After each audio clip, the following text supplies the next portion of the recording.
Kanpur. UP के पूर्व deputy CM व राज्यसभा सांसद दिनेश शर्मा पहुंचे कानपुर। इस दौरान उन्होंने बांग्लादेश में हिंदुओं पर हो रहे अत्याचार को लेकर कड़ा बयान दिया। दिनेश शर्मा ने कहा कि बांग्लादेश अपनी अंतिम सीमा पार कर रहा है। यह भारत है जहां श्री कृष्ण ने 99 गालियां सहने के बाद सुदर्शन चक्र उठाया था। उन्होंने चेतावनी देते हुए कहा कि पाकिस्तान में ऑपरेशन सिंदूर हो चुका है। बांग्लादेश यह ना समझें कि हिंदुओं को मारकर भारत को चुनौती दी जा सकती है। उन्होंने स्पष्ट किया कि भारत हिंदुओं के हितों की रक्षा के लिए पूरी तरह तत्पर है और राजनयिक स्तर पर बातचीत कर रहा है। ब्राह्मण विधायकों की बैठक को लेकर दिनेश शर्मा ने कहा कि बीजेपी में ना कोई जाति है, ना धर्म और ना ही क्षेत्र। यहाँ सबको कार्यकर्ता जी कहकर बुलाया जाता है। उन्होंने बगल में बैठे विधायक महेश त्रिवेदी और क्षेत्रीय अध्यक्ष प्रकाश पाल का उदाहरण देते हुए कहा कि ना त्रिवेदी ना पाल दोनों जी हैं। एसआईआर पर बोलते हुए कहा कि जो लोग पहले विरोध कर रहे थे वही अब स्टॉल लगाकर फॉर्म भरवा रहे हैं। उन्होंने कहा कि एसआईआर प्रक्रिया कांग्रेस के समय में भी हुई थी। इस बार अधिक पारदर्शिता है, इसलिए विपक्ष को तकलीफ हो रही है। दिनेश शर्मा गोविंद नगर स्थित एक कॉलेज में वीर बाल दिवस शहीदी कार्यक्रम में शामिल हुए। उन्होंने कहा कि गुरु गोविंद सिंह जी के 4 साहिबजादों ने धर्म की रक्षा के लिए अपने प्राण न्यौछावर कर दिए और मुगलों के सामने घुटने नहीं टेके। उन्होंने कहा कि साहिबजादों का बलिदान बच्चों, राष्ट्र, धर्म और गुरु सम्मान के लिए सबसे बड़ी प्रेरणा देता है। पूरे देश में वीर बाल दिवस का आयोजन किया गया है। खालसा पंथ के को प्रारंभ करने वाले गुरु गोविंद सिंह जी के जो 4 साहबजादे थे, जो पुत्र थे उन्होंने जिस प्रकार से अपना धर्म नहीं बदलेंगे, अपने राष्ट्र के लिए और अपने हिंदू धर्म के लिए उन्होंने एक तरीके से अपना बलिदान दिया और विदेशी आक्रांता मुगलों के सामने नहीं झुके।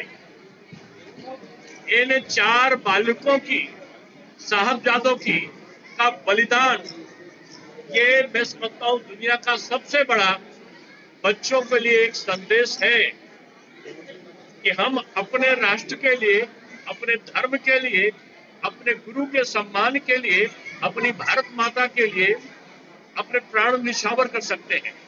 आत्मसंयम, आत्मविश्वास, देश के प्रति समर्पण, धर्म के प्रति निष्ठा, ये संदेश साहबजादों के बलिदान से मिलता है।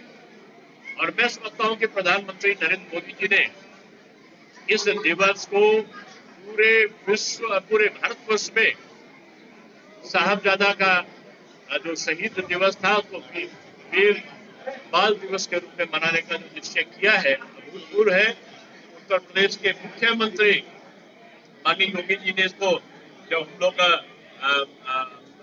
मुख्यमंत्री योगी जी थे और मुख्यमंत्री मैं था, तो इसको उत्तर प्रदेश में सरकार के स्तर पर शुरू किया गया था, मुख्यमंत्री जी के आवास में।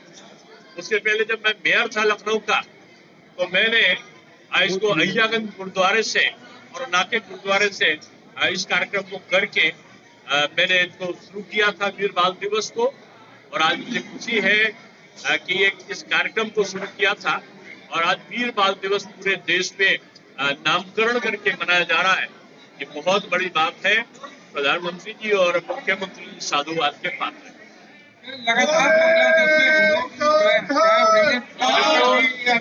बांग्लादेश अपने अंतिम जो अत्याचार की चरम सीमा है उसको पार कर रहा है और ये भारत है जहां श्री कृष्ण जी ने 99 गाली बर्दाश्त करने के बाद फिर हाथ में सुदर्शन चक्र उठाया था।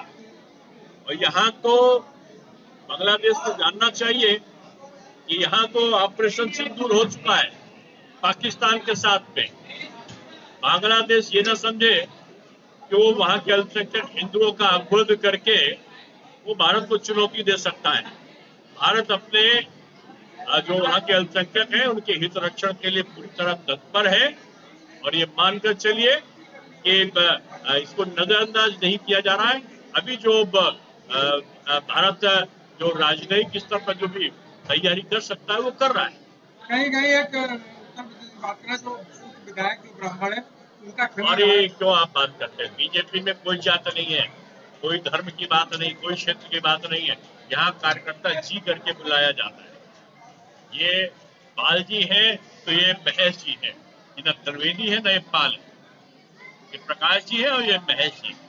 एसआईआर को लेकर लगातार समय सीमा अब जो विरोध कर रहे हैं तो वही स्टॉल लगा कर उसको भरवा रहे हैं। ये संवैधानिक प्रक्रिया है और ये कांग्रेस के समय से चली आ रही है। इस बार इसको ज्यादा पारदर्शी बनाया गया है, इसलिए पेट में दर्द है विपक्ष की। ठीक